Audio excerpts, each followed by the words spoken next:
Ravi de vous retrouver un seul lundi sur la télévision Tamashek, la culture au cœur de l'Afrique. Mesdames et messieurs, bonsoir et merci pour votre fidélité. Bienvenue dans ce journal. Le 4e congrès de la SOGECHIP s'est tenu ce samedi. À cette occasion, les chirurgiens pédiatres partagent leurs expériences et les stratégies à mettre en place pour l'amélioration de la morbidité et la réduction de la mortalité néonatale. Diagnostic de test rapide de la Covid, de la rougeole, fièvre jaune, VIH. Le Sénégal se dote d'une usine de production Diatropix d'une capacité de 75 millions de tests par an. C'était tout pour les sommaires. Bonsoir et bienvenue à tous. Ce samedi s'est tenu le 4e congrès de la Société sénégalaise de chirurgie pédiatrique. Ce 4e congrès a pour objectif la mise en avant des avancées de la chirurgie pédiatrique avec un accent particulier sur son développement dans les régions pour améliorer l'accès aux soins spécialisés, le renforcement de la collaboration entre les professionnels de la santé et le partage des meilleures pratiques, mais aussi l'encouragement de la recherche dans les domaines précités. bi dañu koy def at bu nekk bi mooy sunu ñeenteelu ndaje mooy association bi nga xamante ni moom moo boole chirurgien pédiatre yi nga xamante ni mooy ñiy opérer xale fii ci Sénégal voilà donc njëkkoon nañu def benn pré-congrès ça veut dire congrès boo xamante ni dafay am ci hôpital Albert Royer ay xale yoo xamante ni dañoo am malformation au niveau des pieds ñu daal di leen opérer foofu noonu. am aussi ñi nga xamante ni mooy les infirmiers def benn formation si naka la ñuy stériliser le matériel wala asepsie wala cet mi nga xamante ni war na am ci bloc opératoire loolu ak formation sur naka la ñuy bindee la rédaction médicale ay kayit ci li nga xamante ni moom la ñuy def tous les jours à l'hôpital voilà maintenant ñaari jours yi nii mooy démb ak tey dañoo daje fii ngir partager sunu expérience par rapport ak défis yi nga xamante ni ñu ngi koy relever dans nos hôpitaux pour améliorer la santé des enfants. soo xoolee malformation yi nga xamante ni dafay toucher xale yi dafa nekk malformation yoo xamante ni dafa fréquente surtout au niveau ci tànk bi donc bu njëkk dañ daan opérer malade yëpp mais depuis une dizaine d'années xoolaat nañ suñu technique. ba maladie yëpp léegi presque duñ leen opérer dañ leen di defal plâtre pour modifier li nga xamante ni moom mooy pied bi ba mu am position normale ngir mu mën a dox convenablement. beneen thème bi nga xamante ni moom la ñu retenir mooy la chirurgie néonatale mooy ñi nga xamante ni bébé yi ñuy opérer bébé yooyu noonu dañoo xool ni que ni complication yi ñuy am ci moom dafa élevé et que mortalité bi mën nañ ko améliorer.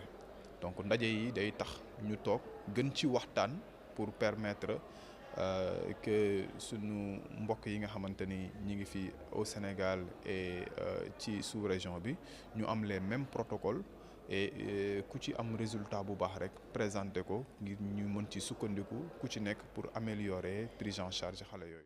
En marge de la foire internationale de Dakar, le directeur des prestations familiales et sociales de la Caisse de sécurité sociale a détaillé les initiatives de son institution pour accompagner les travailleurs et leurs familles. Cependant, la CSS gère 2 branches de la sécurité sociale. Il s'agit des prestations familiales et les accidents du travail, suivant le directeur de CSS. La Caisse gère 2 branches de la sécurité sociale. Comme vous le savez mieux que moi, il y a 9 branches au niveau de la sécurité sociale. Nous, on en gère 2. Les prestations familiales et la branche des accidents du travail et maladies professionnelles. Maintenant, pour ce qui est des prestations familiales, nous avons érigé une direction des prestations familiales au niveau de la Caisse de sécurité sociale avec 3 grandes divisions. D'abord, la division des prestations familiales pour accompagner les agences, pour payer au mieux les allocataires. Ensuite, la division des immigrés, parce qu'il y a des Sénégalais qui travaillent en France et qui ont leur famille ici au Sénégal. Et enfin, la division de l'action sanitaire, sociale et familiale, ce qu'on appelle communément les PMI. Tout est rose, on ne peut pas dire que tout est rose, d'accord, mais quand même, nous faisons de notre mieux pour servir les allocataires.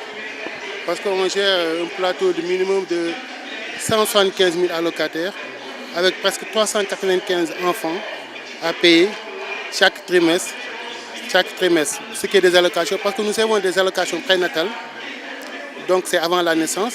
Les allocations de maternité, c'est de la naissance jusqu'à 2 ans. Ensuite, les allocations familiales, après 2 ans. Là, on paye au chef de famille, ça peut être la femme salariée, ça peut être aussi le mari, le chef de famille.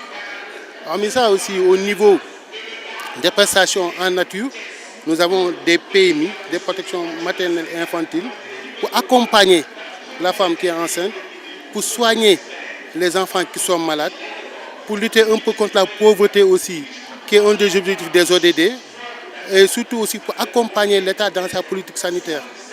C'est pourquoi nous avons une antenne au niveau de Guédiawaye, une antenne au niveau de Ouagouniaï et une antenne aussi au niveau de Kolda, gérée par les districts de ces localités. C'est une obligation pour les employeurs de s'affilier, d'être immatriculés d'abord à la Caisse de sécurité sociale. Et suivant le secteur d'activité, les employés cotisent au niveau de la caisse. Pour rappel, la cotisation pour ce qui est des prestations familiales, elle est de 7%. Pour ce qui est des accidents, c'est selon le secteur d'activité. C'est 1% pour tout ce qui est service, 3% pour la chimie et les gros gras, et 5% pour les activités jugées dangereuses, comme la mécanique et autres. Donc le maximum au niveau de la cotisation, c'est de 12% que l'employé devait verser à la caisse. Dans le cadre des célébrations du centenaire de l'Institut Pasteur de Dakar, la 3e édition du forum annuel sur les épidémies s'est tenue jeudi dernier. Des discussions essentielles sur les stratégies de lutte contre les épidémies et les politiques de santé en Afrique étaient l'objectif principal de cette journée. À cette occasion, le ministre de la Santé, Ibrahim Sy, est revenu sur l'importance de cette conférence. Il s'agit plutôt de l'ouverture de la conférence sur la préparation aux épidémies, qui est une conférence extrêmement importante parce que c'est le lieu de pouvoir regrouper des scientifiques, des décideurs, des acteurs techniques, des universitaires, pour que les gens puissent réfléchir ensemble sur les outils, sur les méthodes et sur les approches qu'on doit développer pour aider nos pays à mieux se préparer face aux épidémies et aux pandémies. Et cela doit même déboucher sur ce que l'on appelle aujourd'hui la souveraineté sanitaire et la souveraineté vaccinale, dont l'important projet Madiba avec les vaccins qui vont être produits en Afrique. Parce que quand on parle des épidémies, l'une des manières de pouvoir y répondre efficacement, c'est quand même d'arriver à produire des vaccins qui peuvent aider une bonne partie de la population à avoir l'immunisation qui va réduire le rythme de progression de ces épidémies-là.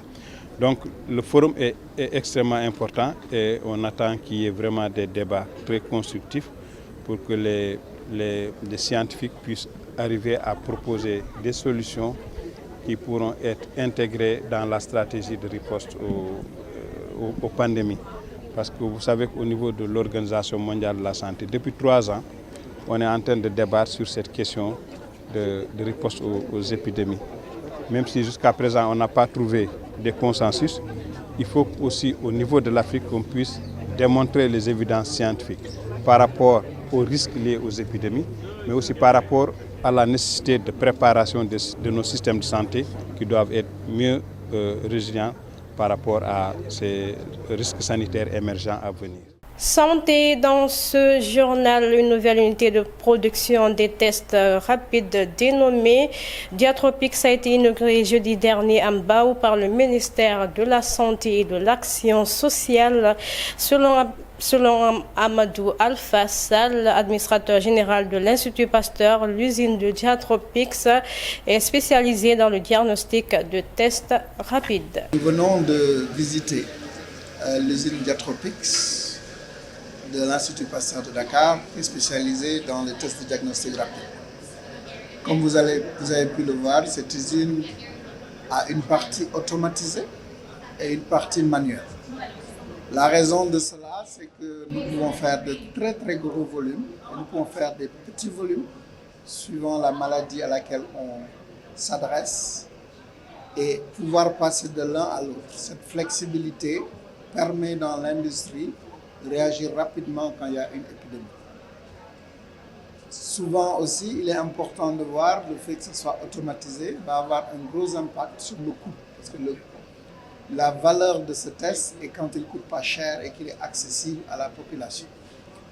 L'autre élément qui est important, nous avons fait ici différents types de tests. Tous ces tests ont été dans les standards les plus élevés de l'industrie pour faire le diagnostic. Cette usine est certifiée, une certification spécialisée qu'on appelle ISO 13485, qui est dédiée au diagnostic. Et chacun de ces tests va dans un processus pour être reconnu par l'OMS ou les instances de réglementation. Dernier élément qui est important, c'est que tous ces tests peuvent être faits localement, ce qui permet, quand on parle maintenant de souveraineté pharmaceutique, nous avons les moyens, quand il y a une épidémie ou une pandémie, de faire pendant que les autres font pour éviter qu'on attende que les autres aient épuisé leurs besoins avant de s'attaquer aux nôtres. Alors, il est très important que vous reteniez que ce travail est un gros partenariat dans lequel, bien évidemment, au-delà du gouvernement du Sénégal et de l'Institut Pasteur, nous avons le partenariat avec l'UNITED, donc dirigé par M. Philippe Dunton. Nous avons un partenariat important avec FIND pour ce projet, dirigé par le Dr Daï. Alors, ce que tout ça veut dire, c'est que dorénavant, d'ici les prochaines années, le Sénégal pourrait être dans les objectifs qui sont fixés par le gouvernement, d'avoir au minimum 50% de ses besoins couverts. Et nous, on pense qu'on peut aller au-delà. Dans la sous-région en Guinée, dans le cadre de la politique de refondation de l'État conduite par le président de la transition, le général Mamadi Doumbouya, la Banque Société Générale de Guinée a célébré la fidélité des partenariats avec les entreprises. Ces célébrations consistent à réitérer la bienvenue de leurs clients, suivant Thierno Ibrahima Diallo, directeur général de la société. C'est des événements qui sont toujours très importants pour nous. Vous savez, on doit remercier nos clients au quotidien. C'est quelque chose qu'on devrait faire. Donc, trouver un moment pour marquer cette reconnaissance de la confiance que nous font les clients, c'est extrêmement important. Et pourquoi la clientèle chinoise? C'est que nous sommes engagés dans un processus de transformation de nos environnements, de transformation de notre pays. Et il se trouve aujourd'hui que la banque peut jouer un rôle citoyen et d'accompagnement de la politique locale, puisque, comme vous le savez, les entreprises chinoises en Guinée œuvrent beaucoup pour la construction des infrastructures, pour accompagner des projets de développement, parfois même des projets de santé qui concourent à l'amélioration de la vie des citoyens. Et dans le cadre de cette politique de refondation de l'État conduite par son Excellence le général président Mamadi Doumbouya, le fait que nous, en tant que banque, nous puissions aussi accompagner nos clients dans cette construction, c'est quelque chose qu'on doit marquer et les remercier pour cet engagement-là. Chaque année, nous le faisons. Nous l'avions fait l'année dernière, nous le faisons cette année. Et à chaque fois, il est question de réitérer la bienvenue à nos clients, de réitérer la confiance que nous avons envers nos clients et de leur rappeler la reconnaissance que nous avons par rapport à la confiance qu'ils nous donnent à venir travailler avec nous. Nous continuons à innover. Nous continuons la réflexion à tout moment pour nous assurer que le service que nous offrons à nos clients va au plus près de leurs attentes, mais leur apporte aussi une simplification dans leur vie. Nous sommes en train de travailler dans un processus de digitalisation globale qui permettra demain à nos clients de gagner du temps, le temps qu'ils mettaient à se déplacer dans nos guichets, à attendre des minutes, voire des heures pour pouvoir obtenir un service. Aujourd'hui, pour les entreprises, c'est acquis, ils le gagnent, ils restent dans leur bureau, ils continuent à travailler, nous on assure leur transaction. Au Mali, au moins 7 villageois ont été tués dimanche dans une attaque terroriste menée dans le centre du Mali avec des dégâts matériels importants. L'attaque terroriste du village de Ségué de la région de Mopti a tué un membre du KLG local et 6 autres hommes. Le bilan de cette attaque meurtrière s'élève à 9 morts, dont 7 à Ségué et 2 à Sonfono. Au Niger, 39 villageois ont été tués cette semaine dans une double attaque djihadiste présumée dans l'ouest du Niger. 2 drames atroces se sont produits dans les localités de Lébré et de Kokorou.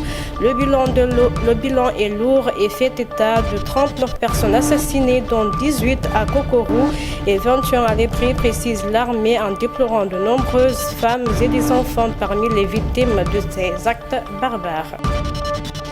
Actualité internationale, Donald Trump a déclaré vendredi qu'à son retour au pouvoir le 20 janvier, son parti s'attacherait à éliminer l'heure d'été aux États-Unis afin d'éviter les changements d'heure semestriels. L'heure d'été est peu pratique et très onéreuse pour notre pays, a affirmé le président élu sur sa plateforme Truth Social. Ainsi prend fin ce journal. Merci pour votre attention sur la télévision Tamashek, la culture au cœur de l'Afrique. Prenez soin de vous. Au revoir.